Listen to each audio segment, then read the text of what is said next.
Assalamualaikum warahmatullahi wabarakatuh. Di sini saya kelompok 4 akan menjelaskan dari pertemuan 9 sampai pertemuan 14 yang berjudul contoh kasus akuntansi keuangan lanjutan.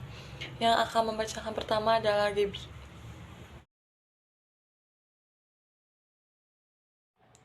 Kasus joint arrangement.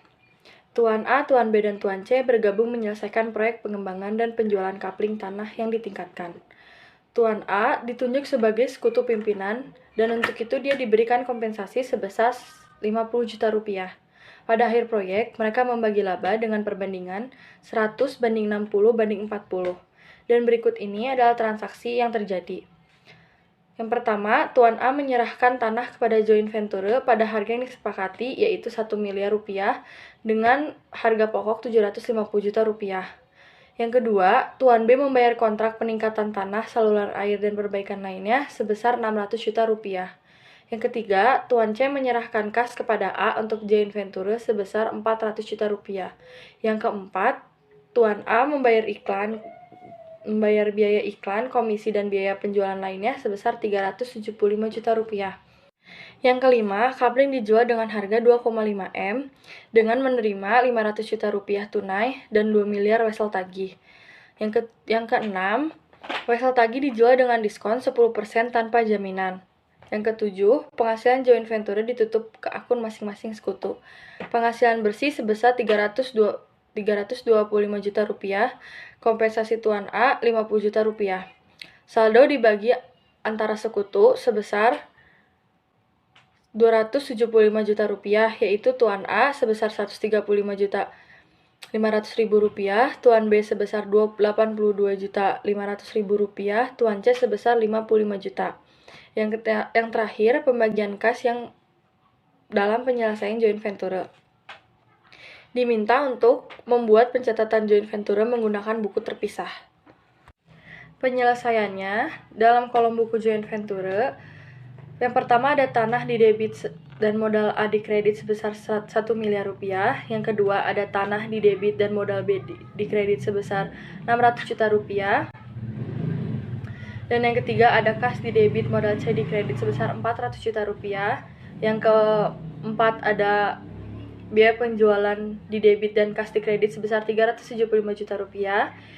Yang keempat ada kas dan wesel tagih di debit sebesar 2,5 miliar, dan di kredit ada tanah dan laba tanah sebesar 2,5 miliar. Kas yang keenam ada kas di debit sebesar 1,8 miliar, diesel wesel di debit sebesar 200 juta rupiah, wesel tagih sebesar 2 miliar rupiah. Laba tanah di debit sebesar 900 juta rupiah, biaya penjualan di kredit sebesar 375 juta rupiah, diesel wesel di kredit sebesar 200 juta rupiah, modal A di kredit sebesar 187 juta 500 ribu rupiah, modal B di kredit sebesar 82 juta 500 ribu rupiah, modal C sebesar 55 juta rupiah. Yang terakhir ada modal A di debit sebesar 1 miliar 187 juta rupiah, modal B sebesar 682 juta 500 ribu rupiah, modal C sebesar 455 juta rupiah, dan kas kredit sebesar 2 miliar 325 juta rupiah. Laba tanah diambil dari harga jual tanah sebesar 2,5 miliar yang dikurangi dengan nilai yang disepakati ditambah biaya peningkatan sebesar 1 miliar 600 juta rupiah. Hasilnya jadi 900 juta rupiah. Modal A dilihat dari keterangan yang nomor 7 pada soal yang bagian A 130 juta 500 ribu rupiah ditambah dengan kompensasi yang diterima sebesar 50 juta rupiah yang hasilnya jadi 187 juta 500 ribu rupiah. Modal A akhir diambil dari modal awal ditambah kompensasi ditambah bagian dari penghasilan yang dijumlahkan sebesar 1 miliar 187 juta 500 ribu rupiah. Selanjutnya saya di sini akan menjelaskan kasus akuntansi, derivatif, dan aktivitas lindung nilai. Contohnya, petesan mempunyai persediaan sejumlah 5.000 on perak pada 1 Mei 2020 dengan harga pokok perolehan 500 juta. Terus, harga perak pada saat itu adalah 150.000 per on. Petesan mengikat forward kontrak untuk menjual emas tersebut dengan harga 130.000 per on. Jatuh tempo kontrak pada 31 Juni 2021. Kontrak diselesaikan secara net pada 31 Desember 2020. Harga forward kontrak 120 per on, sedangkan spotnya 125 per on. Pada 31 Juni 2021, harga emas menjadi 110.000 per on. Diminta buat jurnal terkait transaksi di atas, yaitu jurnalnya 30 Desember 2020. Debitnya forward kontrak yaitu sebesar 50 juta dan dikreditnya gain of forward kontrak sebesar 50 juta. Nah, ini didapat dari 130.000 dikurang 120.000 lalu dikali 5.000. Selanjutnya ada loss on inventory yaitu sebesar 125.000 dan di kreditnya inventory 125.000 itu didapat dari 150.000 dikurang 125.000 lalu dikali 5.000. Selanjutnya pada tanggal 31 Maret 2021 di debitnya ada forward kontrak sebesar 50 juta. Di kreditnya ada gain on forward kontrak sebesar 50 juta. Itu didapat dari 120.000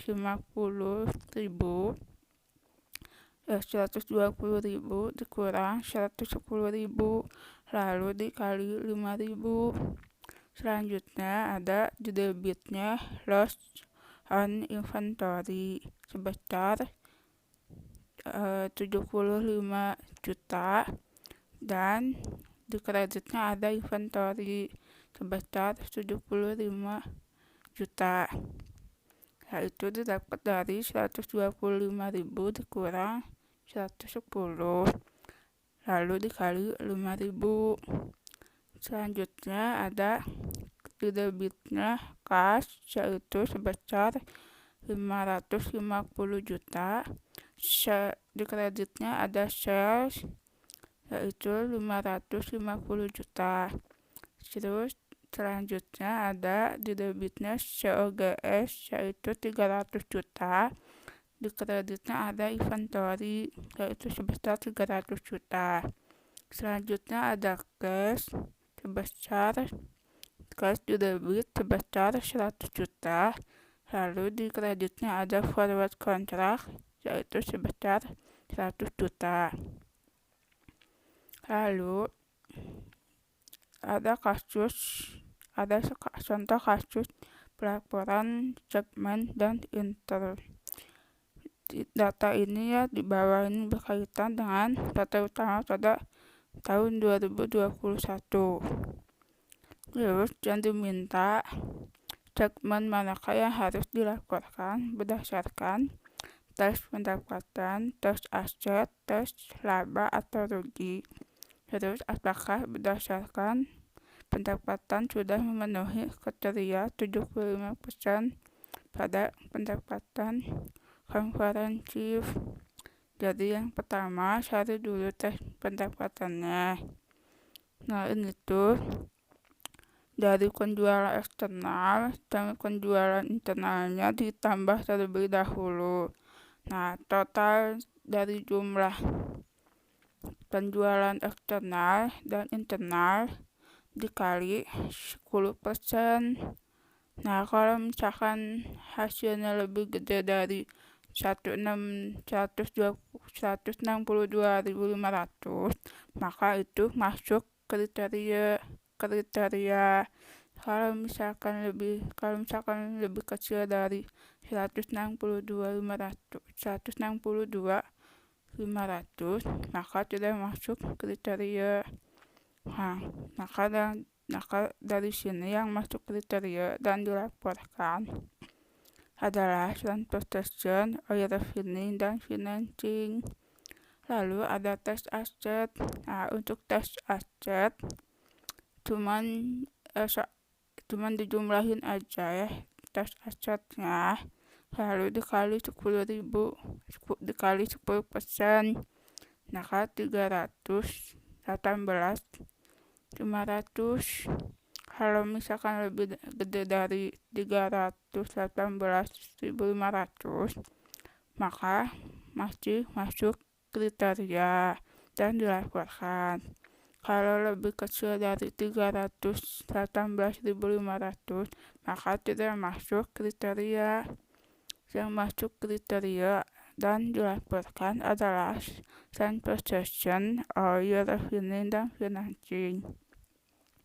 Lalu ada tes laba rugi. Tes laba rugi itu sama aja, tinggal dijumlahin.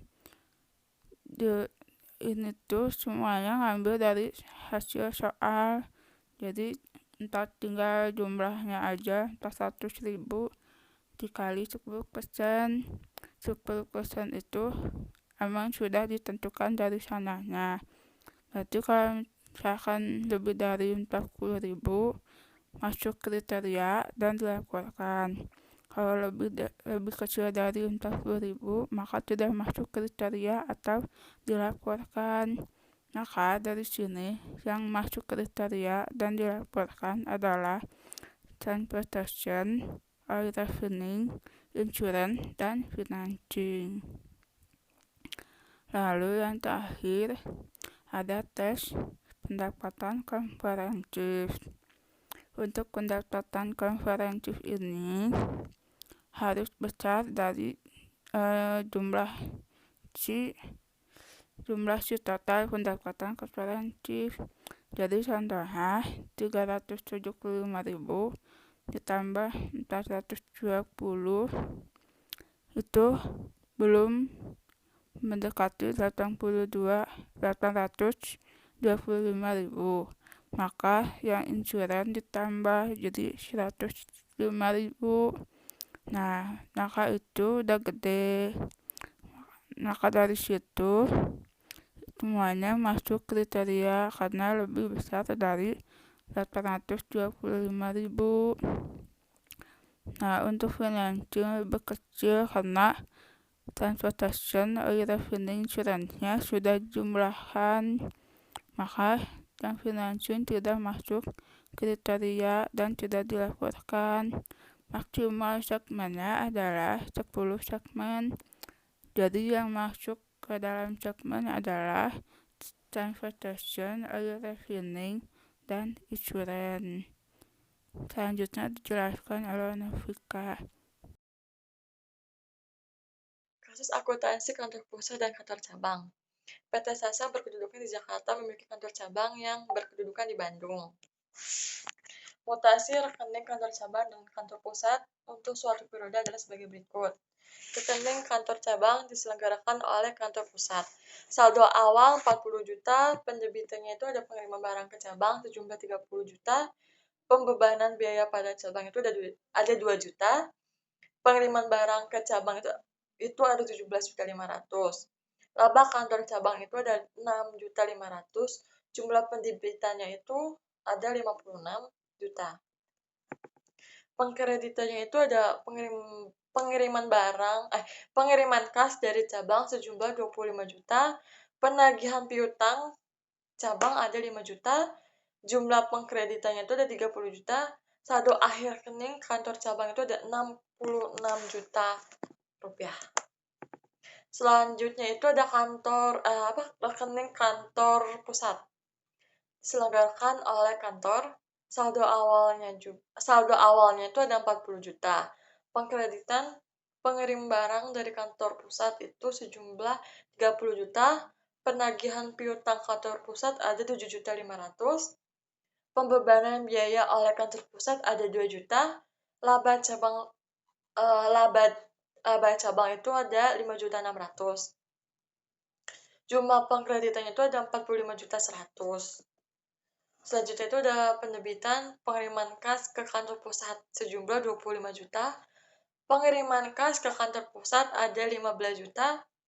Jumlah pendebitannya itu ada 40 juta.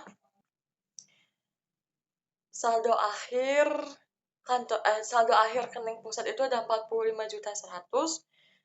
Terus diminta susunlah tabel selisih perbedaan antara pembukuan kantor pusat dengan kantor cabang. Yang kedua itu ada susunlah jurnal penyesuaian untuk selisih tersebut.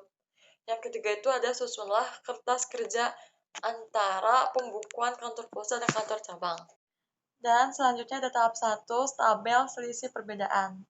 Saldo kas ke kantor cabang itu ada 40 juta, kantor pusat ada 40 juta, barang ke kantor pusat ke kantor cabang yang pertama itu ada 30 juta, debitnya kreditnya ada 30 juta, biaya ke kantor cabang debitnya 2 juta, kreditnya 2 juta, barang ke kantor pusat ke kantor cabang yang kedua 17.500.000,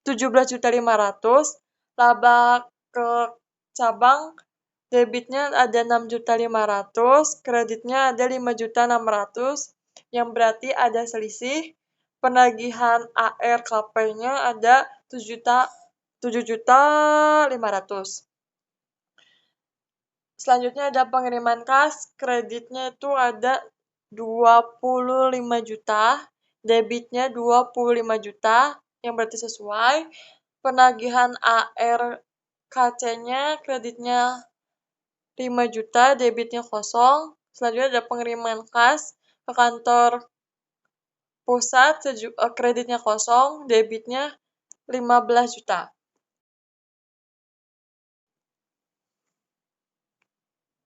Dan selanjutnya ada tahap 2, ada jurnal penyesuaian. Kantor pusat, debitnya itu ada kantor cabang sebesar 7.500.000, kreditnya ada ACC receivable 7.500.000, debitnya RE kantor cabang sejumlah 900.000, kreditnya ada kantor cabang sejumlah 900.000, debitnya kas 15 juta, kreditnya kantor cabang 15 juta. Selanjutnya ada kantor cabang.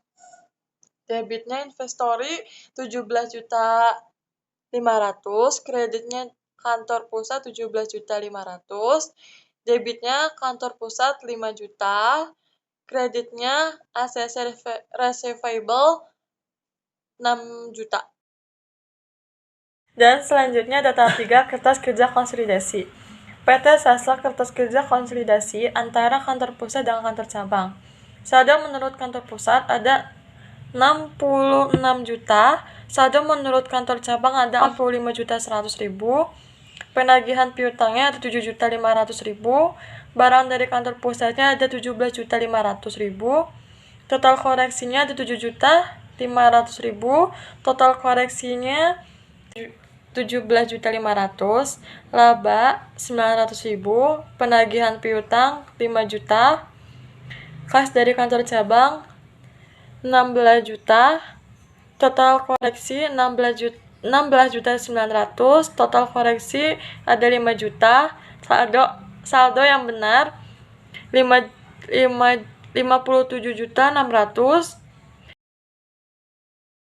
Sekian presentasi dari kelompok kami. Bila ada kesalahan mohon dimaafkan. Assalamualaikum warahmatullahi wabarakatuh.